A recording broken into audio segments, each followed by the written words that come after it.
The following program is brought to you in part by the film Backdoor Channels, The Price of Peace.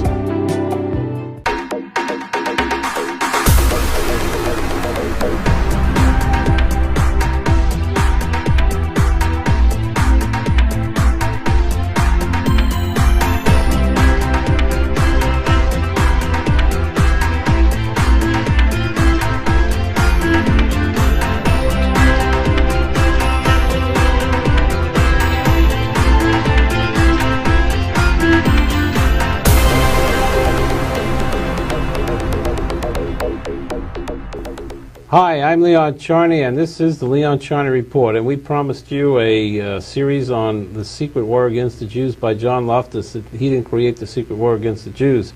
He's an author who spent 12 years of his life trying to discern what happened historically from the time of Saudi Arabia, which was Jack Philby, the father of Kim Philby, to the present time. And we're going to spend about 2.5 hours speaking with this man. We've never done so much time with an author or an individual.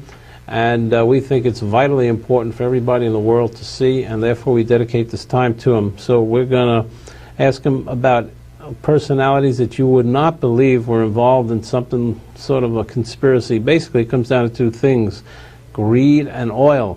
Now, John's book is broken up into three parts: the age of bigotry, the age of stupidity, and the age of greed. Am I correct, John? Yep.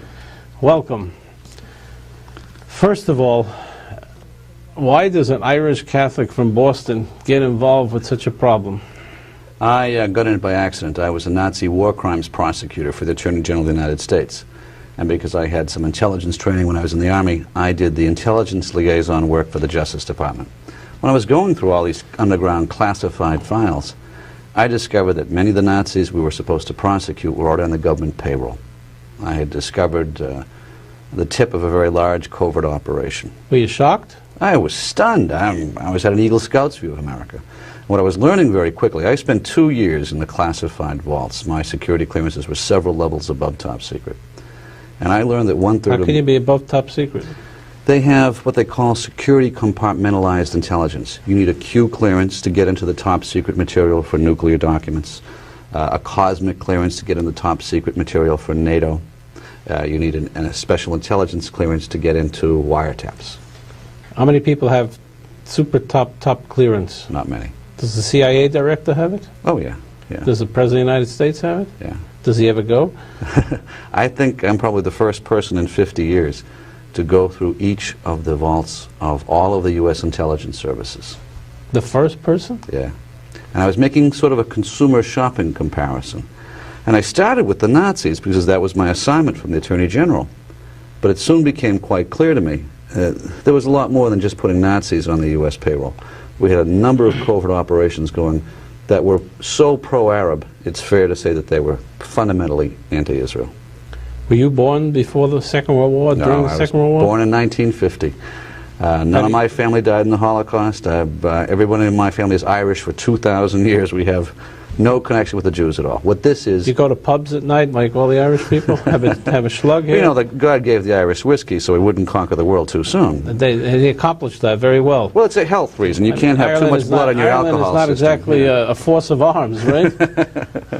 Well, the Irish have a unique view of history. I think in many ways we have some things in common with the Jews. There's been a history of oppression. There were 8 million Jews in Ireland a century ago. There are 5 million there now. In Ireland? Yeah. There are 5 million Jews? No, 5 million Irish left. Oh. Our population declined 3 million. Famine, starvation. Genocide isn't unique to the Jews.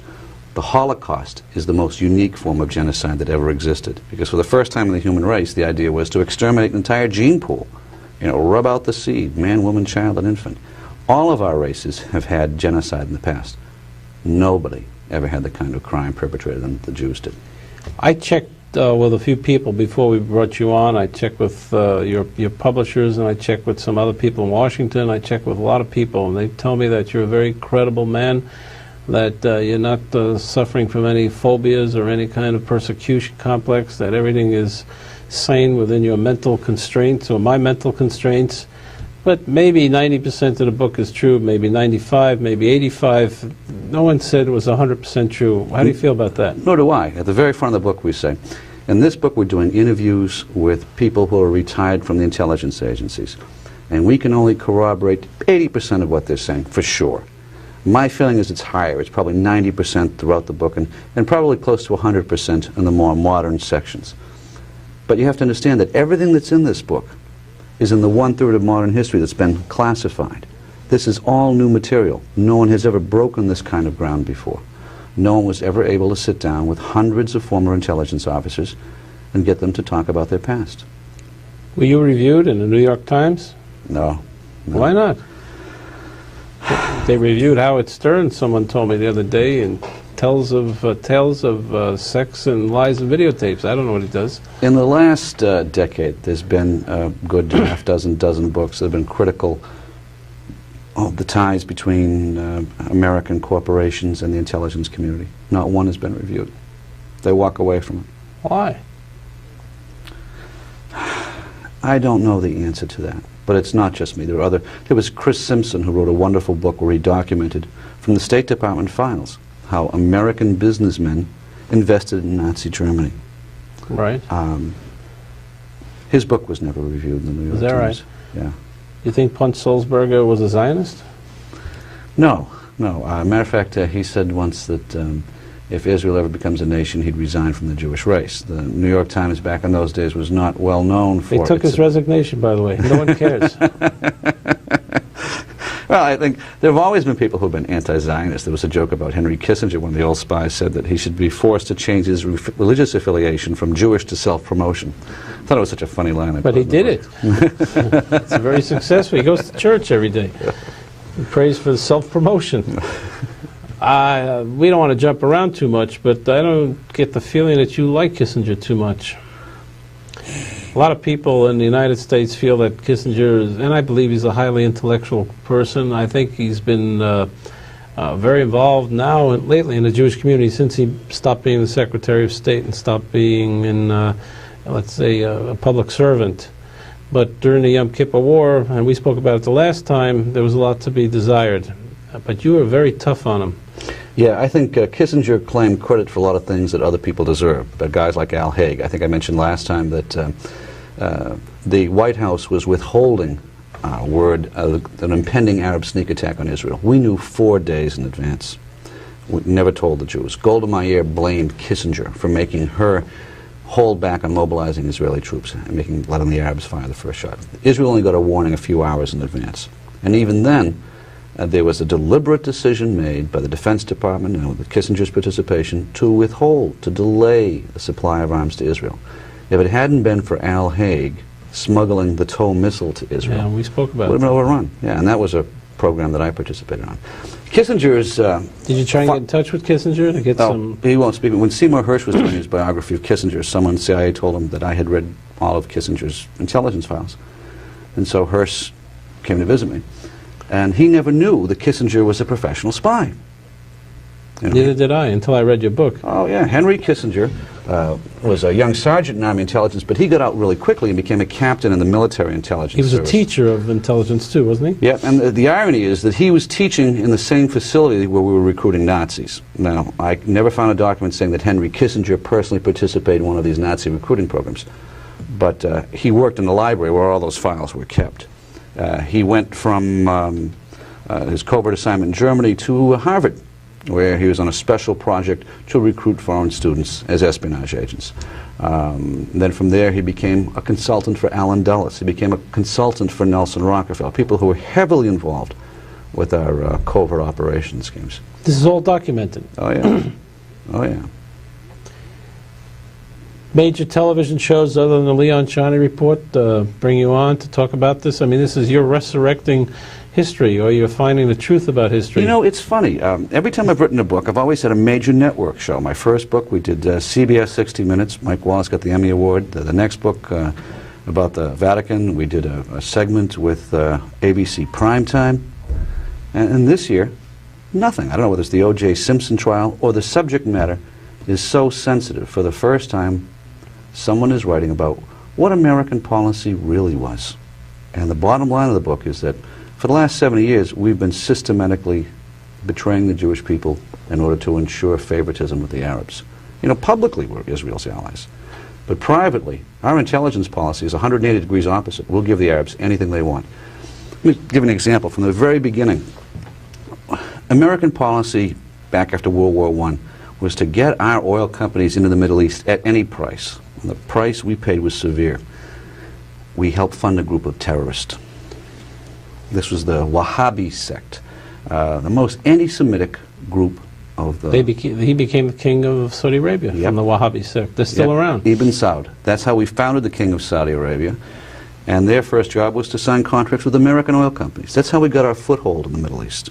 And so we paid that price even in the Gulf War. Jewish chaplains had to take the Star of David off their collar. Jewish American soldiers weren't allowed to go to a prayer meeting. Jewish chaplains had to take the Star of David off during the Second World War? No, in the Gulf War. We were out there during the Gulf War. Yeah, and Jewish American soldiers were not allowed to have public prayer meetings in Saudi Arabia. Did you know that? We had a meeting on a ship, so I can't say if you're right. Inside Saudi Arabia, the Jewish soldiers were told before they went to fight for Saudi Arabia, they could not hold a public prayer meeting. But Catholics neither. But you Irish would have a terrible time in Saudi Arabia. You can't drink over there. Anyway, we got to cut for a commercial break, and we'll be right back to continue this journey through history with John Loftus, who has written The Secret War Against the Jews. It should be a bestseller. We probably, after this show, will be. We'll be back. In modern Middle East history, only one peace treaty has stood the test of time, the 1978 Camp David Accord. In the new documentary film, Backdoor Channels, The Price of Peace, learn the true story behind the greatest diplomatic achievement of our time and its lessons for the future. The price of peace is very high to have this courageous man and my close friend killed. Winner of the Telly Award for Best Cultural Program. Now available at select stores including Barnes & Noble and online at Amazon.com. Now get the book the hit movie was based on, Leon Charney's Backdoor Channels. Learn about the backdoor channel negotiations that led to the historic 1978 Israeli-Egyptian peace treaty. Become a witness to history and order Backdoor Channels online at Amazon or Barnes & Noble. Also available at all other retailers and booksellers. Or download the audiobook at iTunes or Audible.com. Relive history. Order Backdoor Channels. Leon Charney sets out to discover the true meaning of the Kaddish, the Jewish custom of reciting a prayer to commemorate the death of a close relative. Join Charney as he finds out the history of the Kaddish and how it has evolved. Reviewed as a refreshing walk through Jewish history and a book that deserves to be read by both Jews and non-Jews, The Mystery of the Kaddish is now available online at Amazon, Barnes & Noble, and all other retailers and booksellers. Or download the audiobook at Audible.com or on iTunes. Discover the mystery of the Kaddish. Get best-selling author Leon Charney's latest book, The Battle of the Two Talmuds. Join Charney as he explores years of Jewish history to find out why and how Talmudic scholars and rabbis abandoned the Holy Land for the lands of the diaspora. Learn about the power struggles behind the creation of the Jerusalem and Babylonian Talmuds. It's a book critics call engaging and enlightening. A book which will be of interest to people of every faith. Now available at Amazon and Barnes & Noble, or download the audiobook of The Battle of the Two Talmuds at iTunes or Audible.com. We're back. We're speaking with John Loftus and Mark Ahrens, but he's in Australia, who've written The Secret War Against the Jews. And this is part of our series of conversations with John Loftus about this resurrection of history. Or I don't know if is it a resurrection or is it the factual understanding of what happened? Maybe it's filling in the blanks. I think about a third of modern history has been omitted. We're not saying that what you've heard before is false. But there are a lot of things left out because they were classified or sometimes because they were embarrassing. Let me get to one personality we spoke about the last time, but let's get a little bit more in depth. Robert Maxwell. I checked your story out with some Israelis. They tell me John Loftus must be having Irish whiskey when he wrote that. They just didn't believe it.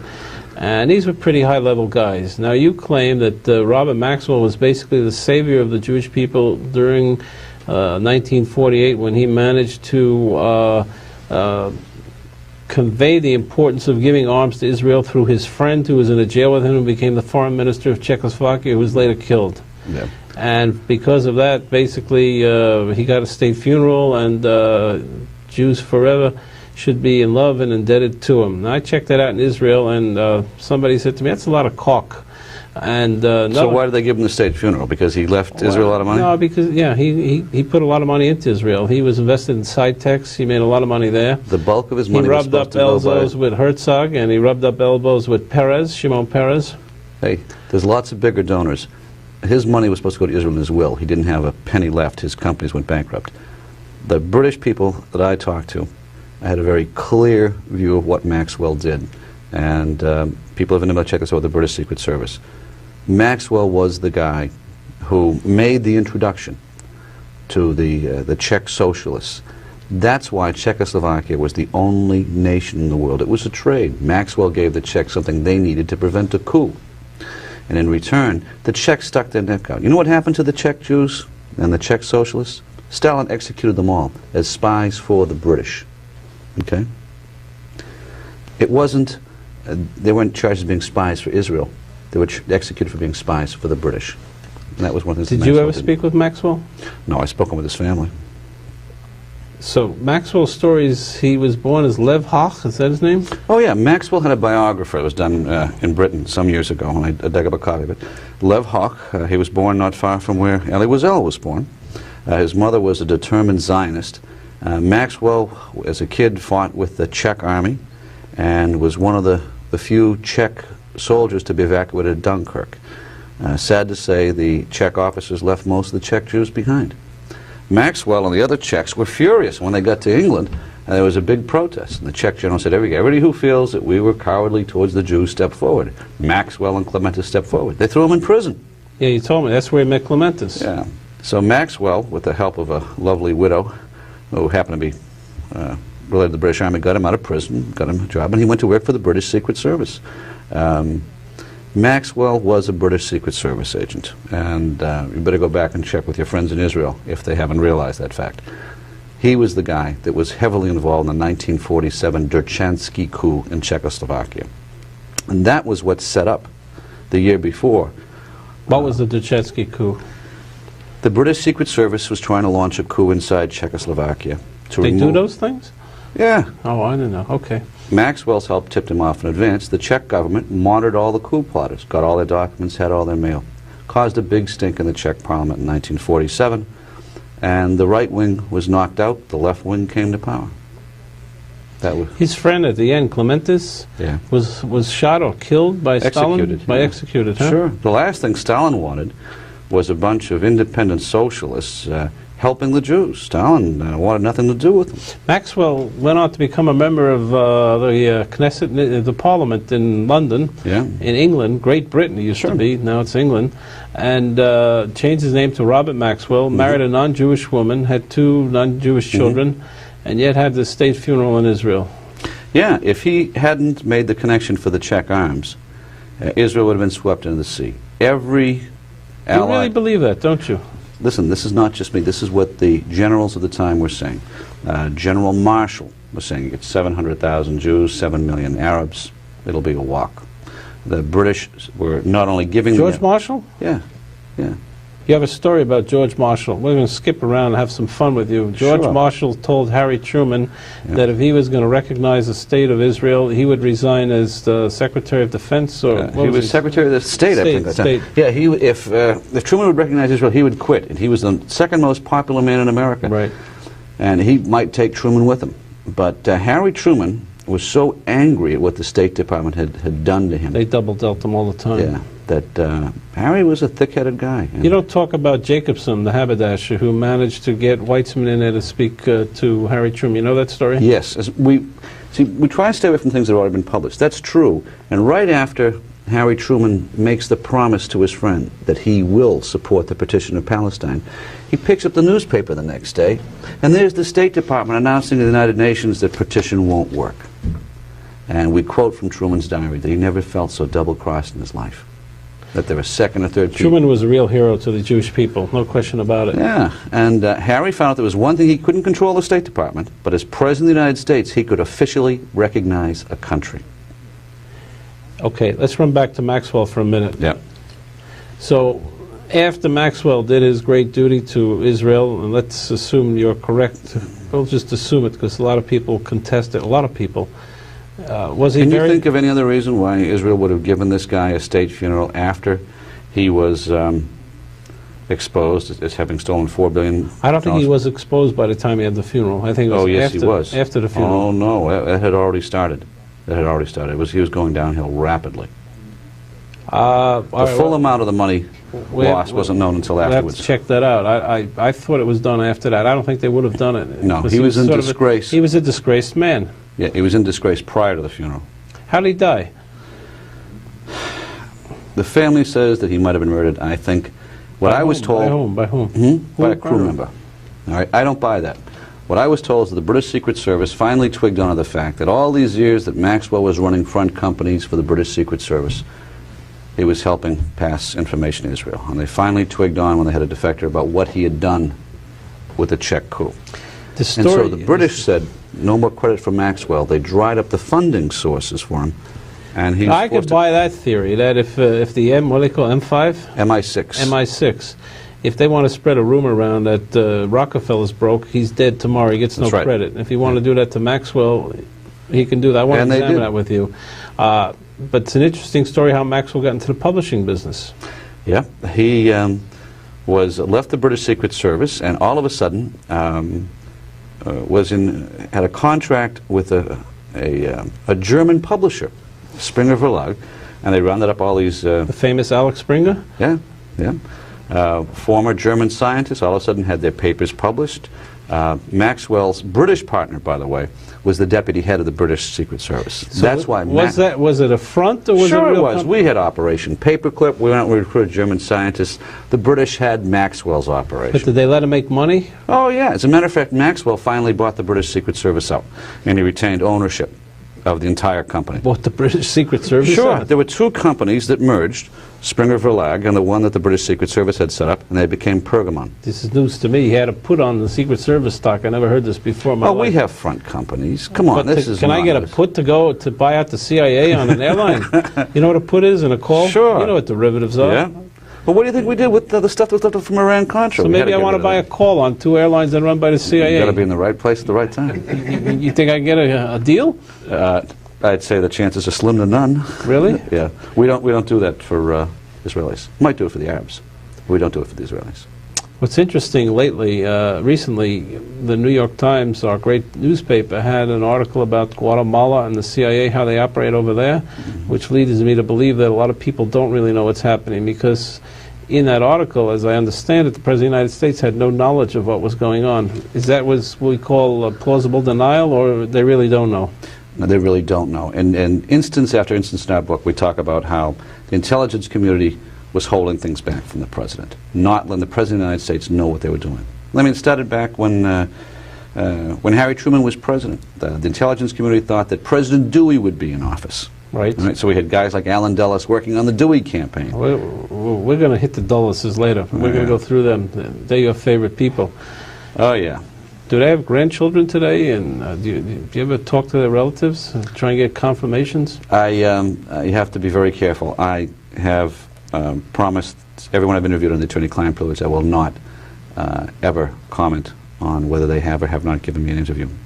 That's one of the conditions. The other one is that everything I write has to get cleared by a CIA publication review committee. So, yeah, I've interviewed a lot of people. So your book has been cleared by the CIA? We sure. said everyone I write has to be. They were my clients, if you will. And the way you keep the privilege is that you're an attorney. Yeah. So they're talking to you as attorney-client privilege. Yeah, and under the Florida attorney-client privilege, it's very broad. I can't even be compelled to divulge their identities. So I'm a safe guy to talk to. And tell me the truth. You ever talk to a guy named Elliot Rose? That's my producer. He looks like a CIA guy to me. Well, unfortunately, I can neither confirm nor deny. Can't confirm or deny it. Elliot Rose, he may be the spook. No, we named that's the Leon Charney Report. And we named several of the people, but did give us permission to come forward. There's one in the studio tonight. There's a gentleman here, Bill Gowan. Bill was an Army counterintelligence officer who was in Rome. His job was to catch Nazis. He had an agent retrieve the records of the Nazis who were being smuggled through the Vatican. He found out that the British were behind it. there's a good American try to do his job. He's in the studio right now. Yeah. He's drinking a lot of whiskey. No, Mr. Gowan doesn't do that. Mr. Gowan will do that after you find all those things out. You get you lose hope in America when you see that. Well, I mean, there's a guy that tried to do the right thing, and he paid for this with his career. So, I mean, Angleton smashed him, right? James Angleton, a wonderful hero of American television. The guy was a sleaze. We're going to hold that for a minute, because James Angleton, if you didn't know it, and probably you don't, was in charge of the Israeli desk for 30 years and was perceived amongst the Israelis and the Jews who knew as the greatest friend of Israel. And you're going to find out a secret of secrets. He wasn't. He was basically, according to John Loftus, an anti-Semitic, pro-Arabist, and who furthered the conspiracy against the Jews. What a double take there. Leave us. Don't leave us. I mean, I'm mixed up myself. I'll be back right after commercial break. We'll straighten you out. In modern Middle East history, only one peace treaty has stood the test of time, the 1978 Camp David Accord. In the new documentary film, Backdoor Channels, The Price of Peace, learn the true story behind the greatest diplomatic achievement of our time and its lessons for the future. The price of peace is very high to have this courageous man and my close friend killed. Winner of the Telly Award for Best Cultural Program. Now available at select stores including Barnes & Noble and online at Amazon.com. Now get the book the hit movie was based on, Leon Charney's Backdoor Channels. Learn about the backdoor channel negotiations that led to the historic 1978 Israeli-Egyptian peace treaty. Become a witness to history and order Backdoor Channels online at Amazon or Barnes & Noble. Also available at all other retailers and booksellers. Or download the audiobook at iTunes or Audible.com. Relive history. Order Backdoor Channels. Leon Charney sets out to discover the true meaning of the Kaddish, the Jewish custom of reciting a prayer to commemorate the death of a close relative. Join Charney as he finds out the history of the Kaddish and how it has evolved. Reviewed as a refreshing walk through Jewish history and a book that deserves to be read by both Jews and non-Jews, The Mystery of the Kaddish is now available online at Amazon, Barnes & Noble, and all other retailers and booksellers. Or download the audiobook at Audible.com or on iTunes. Discover the mystery of the Kaddish. Get best-selling author Leon Charney's latest book, The Battle of the Two Talmuds. Join Charney as he explores years of Jewish history to find out why and how Talmudic scholars and rabbis abandoned the Holy Land for the lands of the diaspora. Learn about the power struggles behind the creation of the Jerusalem and Babylonian Talmuds. It's a book critics call engaging and enlightening. A book which will be of interest to people of every faith. Now available at Amazon and Barnes & Noble. Or download the audiobook of The Battle of the Two Talmuds at iTunes or Audible.com. We're back. I'm Leon Charney speaking with John Loftus, who's written The Secret War Against the Jews, and we're doing a two-part series and a call-in show with John, so you can express your feelings about this experience after you buy the book. You can find the book in Frankfurt, Germany, in Rwanda, Brunei, not too much in the United States. St. Martin Press, for some reason, I don't know, and I spoke to the people yesterday, have not pushed this book, which gets me a little upset, because I think a book like that, once you start to publish, I'm not telling you how to run your business, St. Martin's, but if you're going to publish a book, why don't you push it? Are you part of the conspiracy also? Oh, wait a minute. Now, there's no conspiracy here. Okay. What we have is Americans don't buy a lot of hardcover history books, to be fair. This is not a history book. This is a sensational revelation of one of the worst atrocities that took place in the history, and it's trying to get to the truth of it. This is not history. But it takes time for something this horrible. Are you going to defend the St. Martin's Press on this show? You should, by the way, because they have to sell your books. Well, yeah, you put me on the spot here. All right, I don't like to do that. But yes, I do. It's more interesting for television. Okay. St. Martin's, I don't know. I mean, sell the guy's book, because he's spent 12 years writing this book, and he put his kishkis in it. You know what kishkis is? Intestines. And it's a very serious book. I'm not kidding. I don't understand it. I don't understand publishers, why they do and don't push books. And I'm not per se critical of St. Martin's. If they say they've pushed it enough, okay, they pushed it enough. Maybe they think it's an old story. I don't know. But I know that a lot of people would like to see your book, and they don't get it in the bookstores. I think what's happened is that word of mouth has started to spread, that the Jewish community is giving it wonderful reviews in the Jewish press. And it's a complicated story, and it's a long book, but I hope it's an interesting book, that for the first time, American Jews and Israeli Jews are going to find out this whole part of this secret history they never knew. All right, let's go back to the beginning. Well, probably have to go back to Abraham and Ishmael, you know. But you start your beginning with Jack Philby. Yep. Super spies. These. Yeah, how many people have ever heard his name? Jack Philby. Oh, I thought it was a tonic. I thought it was a tonic. Now, there's a guy who had more to do with setting the patterns of the Middle East than any other spy, any other politician practically, and few people have ever heard of him. Right. He was the man who defected from British intelligence and became a Muslim. He became the advisor to Ibn Saud. Jack Philby's the guy that brought in the American oil companies. He's the man that got the money to build up the Saudi Arabian political machine. And he's a man that hated Jews. Jack Philby was the guy. Why? Any reason? I think that... it's always a pleasure to ask a non-Jew why there's anti-Semitism. You know? I think the answer is literacy, to be honest with you. Did you go to Catholic high school? No, I went to Boston Latin School, and then Boston College, which is a Catholic school. Right. And did they teach you that the Jewish problem with Jesus and the whole business? I studied in college a little bit of religious history in the Middle East. And I take more of a social history that the Jews were the first religion to require literacy to practice their religion. You had to read the book. And that way you could keep your culture intact no matter which... Yeah, you proved that in the beginning of your book, and it's an interesting theory. I think you ought to speak about it. Because they were the literate people. Yeah, we Catholics didn't have priests that could read and write for a long, long time. You're the first guys that had public education. Written health codes. Isn't that what the kashrut tradition was? A way of keeping alive in the desert. And we envied you for it, because anyone that could read and write could do really well at farming, you'd know about. So that's why we banned Jews as farmers. We concentrated you in urban professions. Look at the Asians in California today. Arik Sharon got out of that ban, you know. He became a farmer. But anytime you have a tiny ethnic minority that values literacy, education, community self-help, the Asians in California now they're talking about quotas on kids, and there are too many valedictorians of Asian descent. Exactly what happened to Jews in this country in the 30s. And every time you get a smart, hard-working minority, it makes the rest of us look lazy.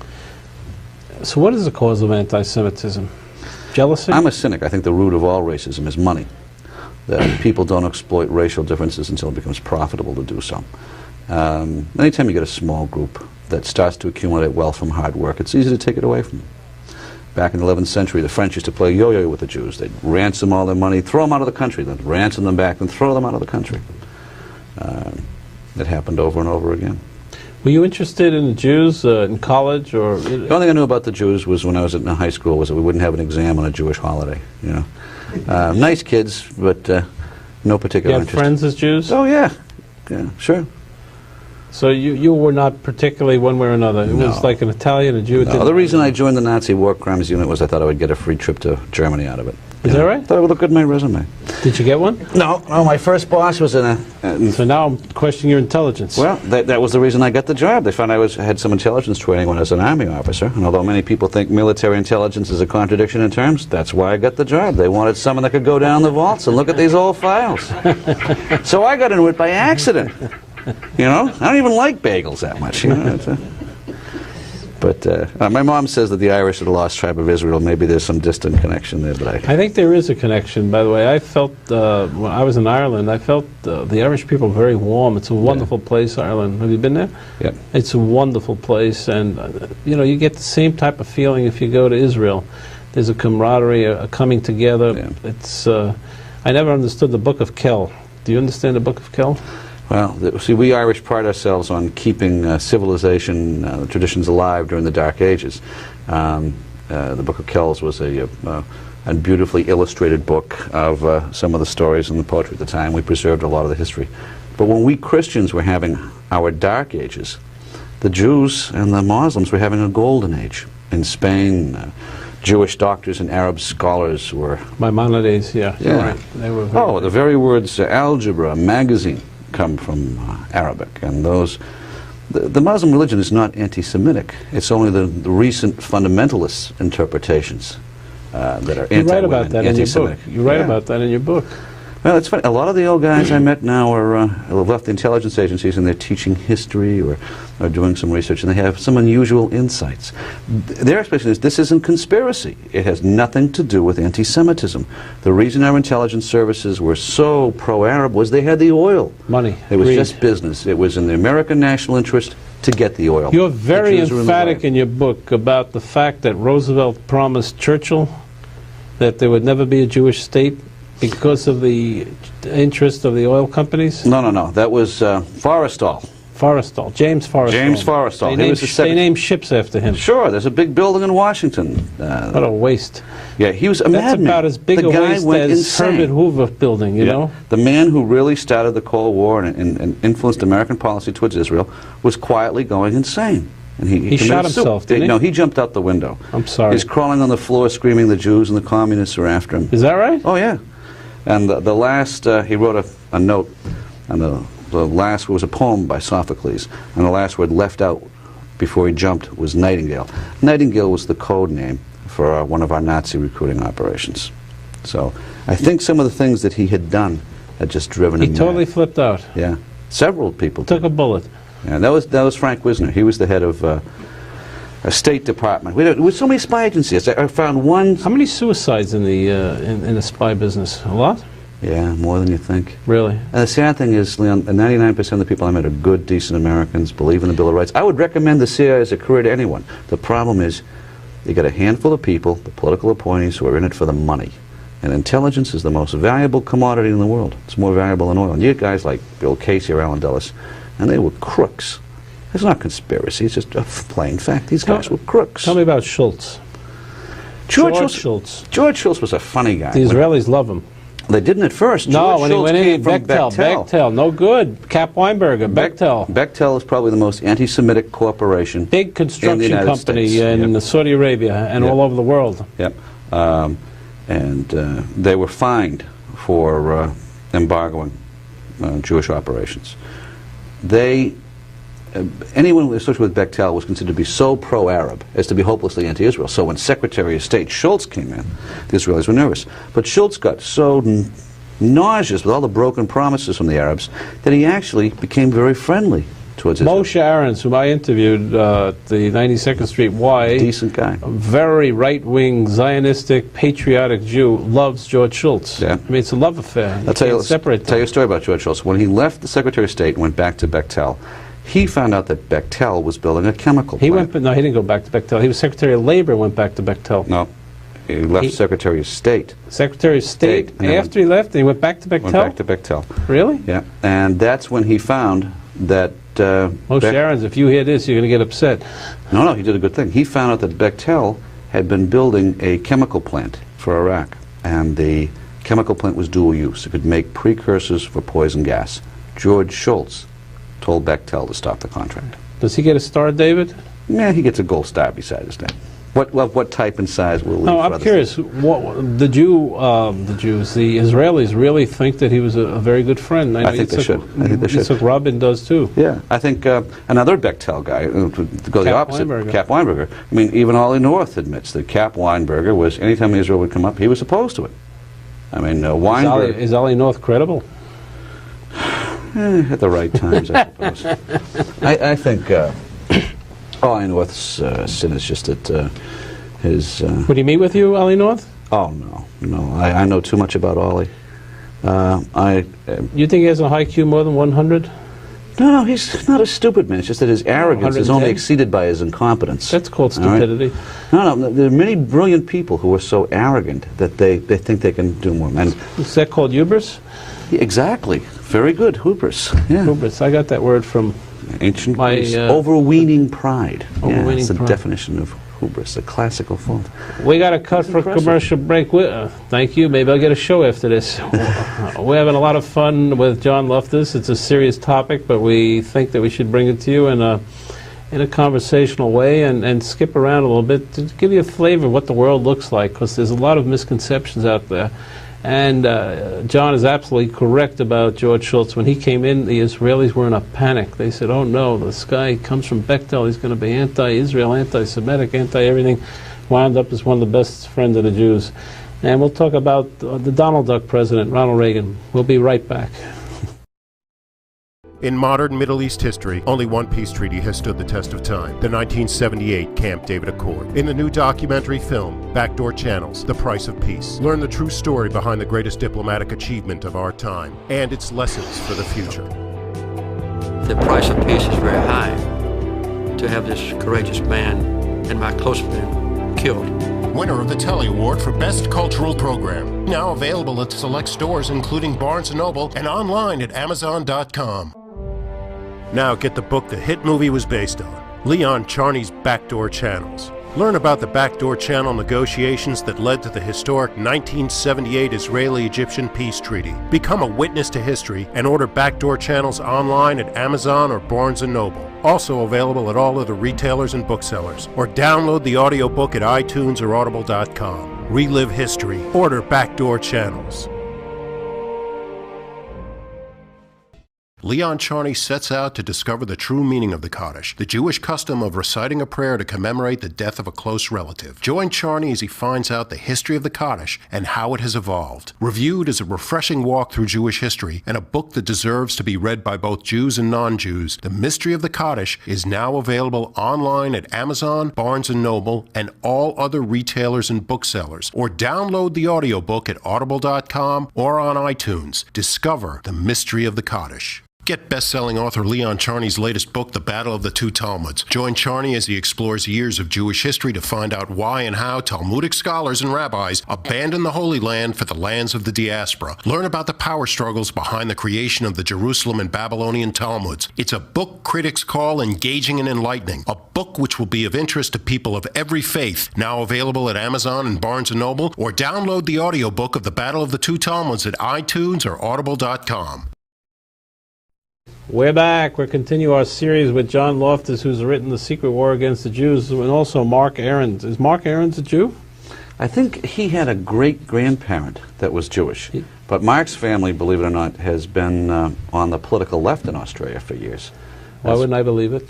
I don't know. Well, I'm sort of conservative Irish Catholic, so I thought Mark was a nice balance to the team. We worked together. We did a series of shows on Nazis in Australia, and it was sort of embarrassing because we're pointing out they were in Parliament. And Parliament did a big investigation, found out we were right, and we helped change the law down there. And they credit Mark and I with being the people that... What does it mean to be a conservative Irish Catholic? You're pro-life? No, I think that's something that 70% of Catholics in America say that it's a woman's choice. All right? I'm conservative on crime, conservative on government spending, moderate in defense and foreign policy, liberal on human rights and the environment. The last president I really liked was Jack Kennedy. He was the last president to balance the budget. Okay, Scoop Jackson probably would have been someone that I would have been very Look at Kennedy's father. He wasn't so good. No, Kennedy's father was a guy that England ambassador. He basically. But you know why? That wasn't why the government of Israel endorsed Richard Nixon over Jack Kennedy. You know why? Why? Because they had a ton of dirt on Nixon. And they could bribe him? They could blackmail him. Blackmail him? And Nixon ended up giving Israel more arms than all American presidents combined. True. Okay, and here's why. Richard Nixon, when he was vice president, was the highest-ranking American official in charge of this freedom fighters program that turned out to be our little recruitment program for the Nazis. Yeah, you talk about that. This is an ethnic program developed by the Republic. I told that to Rudy Giuliani the other day. He looks dour anyway, so he got more dour when he heard that, because here he thought he was going to run a Republican ticket. Hey, listen, there's one thing that all Republicans and all Democrats can agree on, is that Nazis are bad. But you had a few people like Richard Nixon, and we were told by the British, these guys aren't really Nazis, they're nationalists from Eastern Europe, they're good fellas. And unfortunately, the guy telling us that was Kim Philby, the Soviet spy in Britain. So he didn't send us anti-communists, he sent us the dregs of the war criminals, all right? So, okay, so they came in by mistake. The crime was Nixon let them stay, all right? We found documents in Australian intelligence files, briefings from Nixon's State Department, admitting they knew where the Nazis were in America. But you know what? They were useful to get out the ethnic vote in 5 key states. The Eastern European fascist groups became Nixon's answer to the Jewish vote for the Democrats. He had lost the election to Jack Kennedy by 1%. Dewey had lost by 1%. And Nixon was going to make sure that he had the secret weapon ready. And so they rounded up all of these crazy ethnic groups that were fascist parties during World War II in Eastern Europe, and they brought them into the Republican National Committee. in 1972. That was the payoff. For And the there's 6-0. documents for this. Yes. And you know who the guy was in charge of the Republican National Committee in 1972? No, George Bush. George Bush. How'd I know? Give the man a gold star. Get gold star for Leon Charney. Yeah. George Bush. He was the garbage man of the Nixon White House. Nixon one day had a rage. He said, "Fire everybody except Bush, because he'll do anything for us." Is that right? Yeah. It's heavy stuff. You're listening to heavy stuff. Yeah, here. why do you think George went from being head of the Republican National Committee to head of the CIA? When Liz Holtzman was starting up all this Nazi hunting, who was the guy at the CIA in charge of making sure Congress got zipped for the information? George? You betcha. Preston? Yeah, we actually found a document from the CIA to one of the Nazis at the time, saying, you know, we know that they're making inquiries about your background. Don't worry, we've taken care of it. There won't be any more problems with your immigration. Okay, so we get one unit of the government. My unit's out hunting Nazis, and these wackos around Bush's office are telling people, don't worry about it, they're safe. So would you say Bush was anti-Semitic, or he just No, taking care of the greed boys? George did what his friends told him to do. George is not anti-Semitic. I had someone go through his private files at Skull and Bones Club at Yale. George actually voted in favor of admitting Jews and blacks to the club. George's father and grandfather were a piece of work entirely. Not many people know this, but They financed the Nazis. yeah, George dropped out of college as a kid because he knew that his dad's companies were about to be seized as Nazi fronts. Is that right? Yeah, and they were. We're hearing things here that'll make your hair stand we up. know more The about- barbers are going to do a lot of business after this show. We know more about Kurt Waldheim's background than we do about George Bush's background. Stonewalled? You can't get into it? Oh, no. Well, the old spies interviewed said this is what George Bush did. And step by step along the way, we traced it with the documents. So he was not anti-Semitic, that's No, for sure. but he was anti-Israel. When the Israelis bombed the Osirak reactor, George Bush was pounding the table in the White House cabinet room, saying that You're talking about Ameri- Iraq? yeah, Yeah, the nuclear reactor. That, right. okay. Begin did it. Yeah. George Bush was pounding the table saying that the U.S. planes should bomb Israel. Is that right? That's right, and blow up the air base where those planes left from. You got documents on that? Yep, that's been quoted in several other histories. It's embarrassing, but it's true. Okay? I'm stunned. I don't know where to go after this.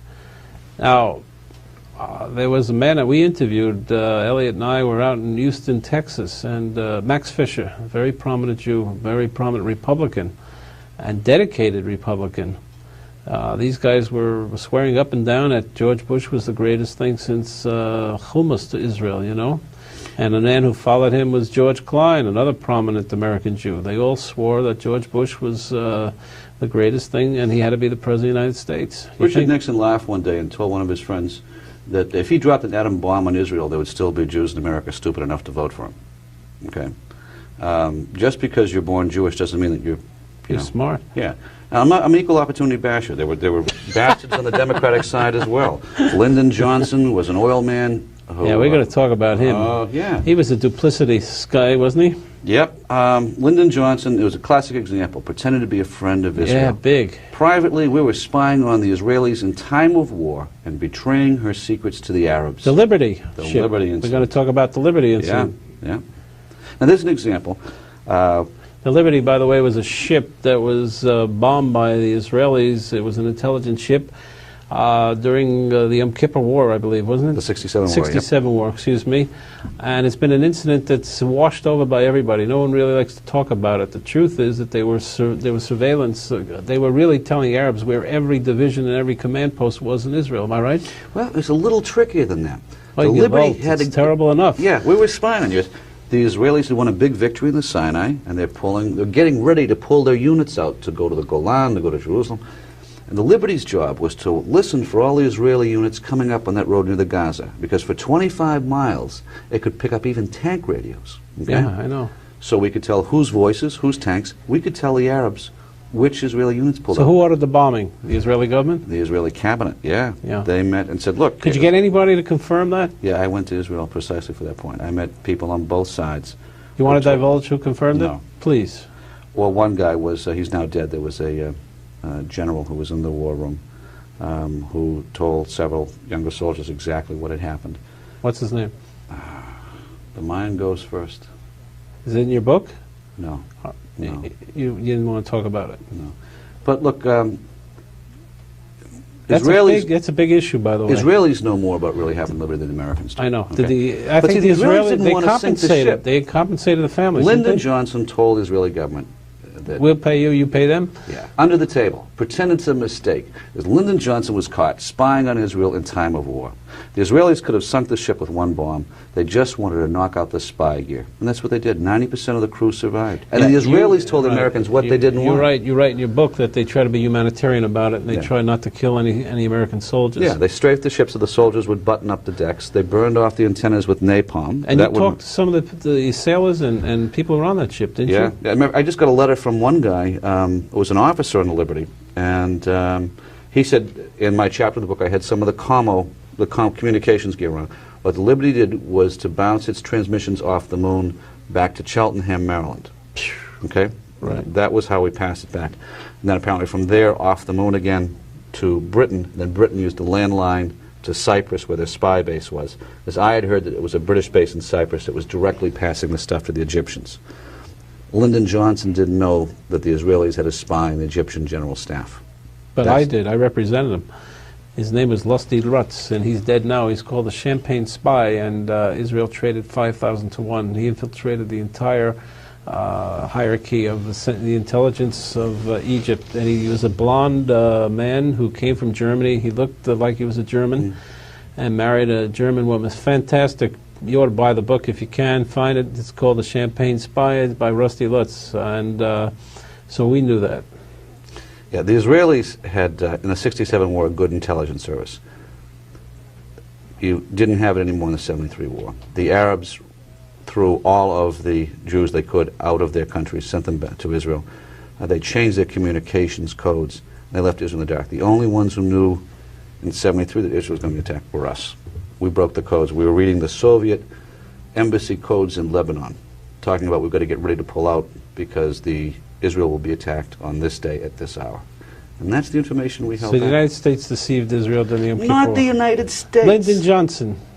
Yeah, well, yeah, in '67 was Lyndon Johnson. That's right, because even guys in the CIA and Richard Nixon in '73 with Henry Kissinger. Yeah, these weren't American programs. These were a couple of guys that were doing favors for the the oil age of deception. companies. All right, we got to finish this segment of our series with John Loftus.